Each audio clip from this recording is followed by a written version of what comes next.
Try ಮಾಡಿ ಆಚಿ chicken masala. ಬೆಂಗಳೂರಿನಲ್ಲಿ ಹಾಡಹಗಲೇ 7.11 ಕೋಟಿ ರಾಬರಿ ಕೇಸ್ಗೆ ಸಂಬಂಧಪಟ್ಟಂತೆ ಕೋರ್ಟ್ಗೆ ಚಾರ್ಜ್ ಶೀಟ್ ಅನ್ನು ಸಿದ್ದಾಪುರ ಪೊಲೀಸರು ಸಲ್ಲಿಸಿದ್ದಾರೆ. ಜಯನಗರ ಎಸಿಪಿ ನಾರಾಯಣಸ್ವಾಮಿ ತಂಡದಿಂದ ಚಾರ್ಜ್ ಶೀಟ್ ಸಲ್ಲಿಕೆ ಮಾಡಲಾಗಿದೆ. ತೆಲಂಗಾಣ, ಆಂಧ್ರ, ತಮಿಳುನಾಡು ಸಾಕ್ಷಿಗಳ ಸಂಗ್ರಹ ಮಾಡಲಾಗಿದೆ. ಆರೋಪಿಗಳ ಓಡಾಟದ ಸಿಸಿಟಿವಿ ದೃಶ್ಯ, ಆಡಿಯೋಗಳನ್ನು ಕೂಡ ಸಂಗ್ರಹ ಮಾಡಲಾಗಿದೆ. 9 ಆರೋಪಿಗಳ ವಿರುದ್ಧವಾಗಿ ಎಸಿಎಂಎಂ ಕೋರ್ಟ್ಗೆ ಚಾರ್ಜ್ ಶೀಟ್ ಸಲ್ಲಿಕೆಯಾಗಿದೆ. ಪ್ರತ್ಯಕ್ಷ ಸಾಕ್ಷಿಗಳ ಹೇಳಿಕೆ ಹಾಗೆ ತಾಂತ್ರಿಕ ಸಾಕ್ಷಿಗಳು, ಫಿಂಗರ್ ಪ್ರಿಂಟ್ ಸೇರಿದಂತೆ 129 ಸಾಕ್ಷಿಗಳನ್ನು ಕಲೆ ಹಾಕಲಾಗಿದೆ. ಹೀಗೆ 1328 ಪುಟಗಳ ದೋಷಾರೋಪಣೆ ಪಟ್ಟಿ ಸಲ್ಲಿಕೆಯಾಗಿದೆ.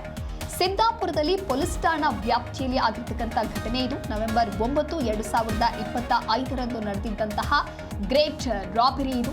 ಇಡೀ ದೇಶವನ್ನ ಬೆಚ್ಚಿ ಬೀಳಿಸುವಂತೆ ಮಾಡಿತ್ತು ಬೆಂಗಳೂರು ಎಟಿಎಂ ವ್ಯಾನ್ ದರೋಡೆ ಪ್ರಕರಣ. ಅದಾದ ನಂತರದಲ್ಲಿ ಎಲ್ಲಾ ಪ್ರಮುಖ ಆರೋಪಿಗಳನ್ನ ಕೂಡ ಪೊಲೀಸರು ಹೆಡೆಮುರಿ ಕಟ್ಟಿದ್ರು. ಹಾಡಹಗಲೇ ಆರ್ಬಿಐ ಅಧಿಕಾರಿಗಳ ಸೋಗಿನಲ್ಲಿ ಬಂದು ದರೋಡೆಕೋರರ ಗ್ಯಾಂಗ್ ಸಿಎಂಎಸ್ ಸಂಸ್ಥೆಯ ಎಟಿಎಂ ವ್ಯಾನ್ ಮೇಲೆ ದಾಳಿಯನ್ನ ನಡೆಸಿ ಅದರ ಒಳಗೆ ಇದ್ದಂತಹ 7.11 ಕೋಟಿ ರೂಪಾಯಿಯನ್ನ ದರೋಡೆ ಮಾಡಿದ್ರು. ಬಳಿಕ ನಡೆದ ಪೊಲೀಸ್ ಕಾರ್ಯಾಚರಣೆಯಲ್ಲಿ ಸಿಕ್ಕಿಬಿದ್ದಂತಹ ಗ್ಯಾಂಗ್ ಒಬ್ಬರ ಬಳಿಕ ಒಬ್ಬರಂತೆ ಪೊಲೀಸರ ಅತಿಥಿಗಳಾಗಿದ್ರು. ಅದಕ್ಕೆ ಸಂಬಂಧಪಟ್ಟಂತೆ ಇದೀಗ ಕೋರ್ಟ್ಗೆ ಚಾರ್ಜ್ ಶೀಟ್ ಅನ್ನ ಸಿದ್ದಾಪುರ ಪೊಲೀಸರು ಸಲ್ಲಿಕೆ ಮಾಡಿದ್ದಾರೆ. 25ರಂದು ಡೇರಿ ಸರ್ಕಲ್ ಫ್ಲೈಓವರ್ ಮೇಲೆ ಒಂದು ದರೋಡೆ ನಡೆದಿರುತ್ತದೆ. ಇದು ಗಾಡಿ ಎಟಿಎಂ ಗಾಡಿನ ಅಶೋಕ ಪಿಲ್ಲರಿಂದ ಫಾಲೋ ಮಾಡಿಕೊಂಡು ಬಂದು ಅಲ್ಲಿ ದರೋಡೆ ಮಾಡಿರೋ ಒಂದು ಪ್ರಕರಣ.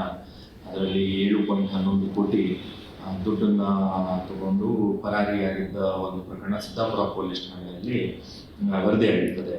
ಈ ಪ್ರಕರಣದ ತನಿಖೆ ಕೈ ಎತ್ಕೊಂಡು ಇವತ್ತು ಮಾನ್ಯ ನ್ಯಾಯಾಲಯಕ್ಕೆ ದೋಷಾರೋಪಣಾ ಪಟ್ಟಿಯನ್ನು ಸಲ್ಲಿಕೆಯಾಗಿದೆ.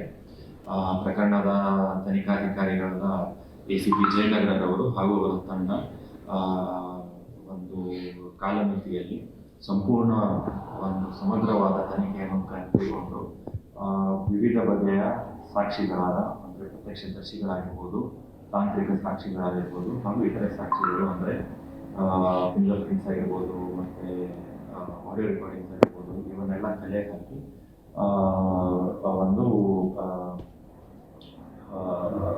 ಒಳ್ಳೆ ಗುಣಮಟ್ಟದ ಚಾರ್ಜ್ ಶೀಟ್ನ ಸಲ್ಲಿಕೆ ಮಾಡಿರ್ತಾರೆ. ಈ ನ್ಯಾಯಾಲಯದಲ್ಲಿ ಕೈಗೊಳ್ಳಲಾಗುವ ವಿಚಾರಣೆಯನ್ನು ಸಹ ನಾವು ಫಾಲೋ ಅಪ್ ಮಾಡುವುದರ ಮುಖಾಂತರ ಅದನ್ನು ಅದರ ತಾರ್ಕಿಕ ಹಂತೆಗೆ ತಗೊಂಡು ಹೋಗುವ ಒಂದು ಯೋಜನೆಯನ್ನು 25ರಂದು ಡೇರಿ ಸರ್ಕಲ್ ಫ್ಲೈಓವರ್ ಮೇಲೆ ಒಂದು ದರೋಡೆ ನಡೆದಿರುತ್ತದೆ. ಇದು